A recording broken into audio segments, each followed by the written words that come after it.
11-12 তারিখ অবশ্যই আমাদের মাননীয় প্রধানমন্ত্রীর অনুমোদন সাপেক্ষে আমার চীন যাওয়ার একটা কথা আছে।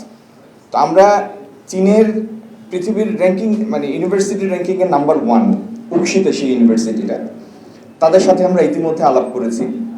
তারা চায়নার অন্যান্য ইউনিভার্সিটির ফ্যাকাল্টিদের সেখানে ডাকবে।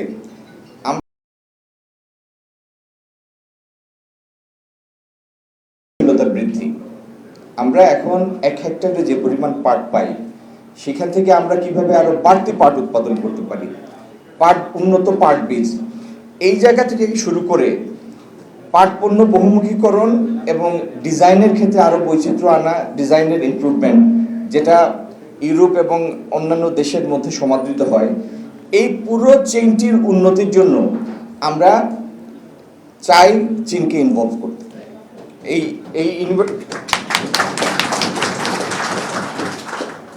তো এই জন্য আমরা অন্য একটি কাজের সাথে এটিকে যুক্ত করেছি। যদি আল্লাহ সহায় হন, মাননীয় প্রধানমন্ত্রীর অনুমোদন সাপেক্ষে আমরা চাইনিজ ইউনিভার্সিটিগুলির সাথে এই আলাপটা করব এই মাসের মাঝামাঝি সময় চায়নাতে গিয়ে।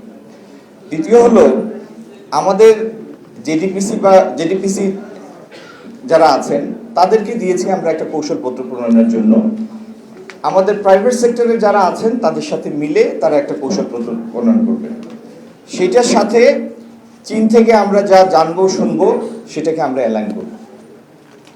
তৃতীয়ত হচ্ছে, আমাদের এখানে রাষ্ট্রায়ত্ত যে পাটকলগুলি ছিল আমরা চাই দ্রুত সেগুলি ব্যক্তিখাতে চলে যায় এবং ব্যক্তিখাত আরও যদি ভিন্ন কোনো ইনভেস্ট করতে চান করবেন, কিন্তু পাটকলগুলিকেও তারা চালানোর ব্যবস্থা করেন। আমরা যদি পাট পণ্য বহুমুখী করতে পারি, বাইরে থেকে ভালো প্রাইস আনতে পারি, ডোমেস্টিক কনজাম্পশন বাড়াতে পারি, তাহলে পাটকল চালিয়েও এনারা মুনাফা অর্জন করবেন।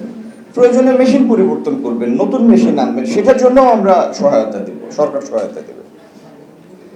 তো এই সামগ্রিক প্রচেষ্টায় যে জায়গা থেকে আমরা সরে এসেছি সেই ঋত গৌরবে এই খাতটাকে আবার আমরা পুনঃপ্রতিষ্ঠা করতে চাই আমাদের প্রধানমন্ত্রীর নেতৃত্বে। তিনি অত্যন্ত আগ্রহী পাটের গৌরব ফিরিয়ে আনার জন্য।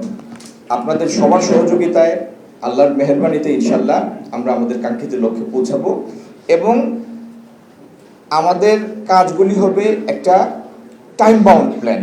এমন না যে বক্তৃতা দিয়ে চলে যাবো, শেষ করে ফেলবো, ব্যাপারটা এই না।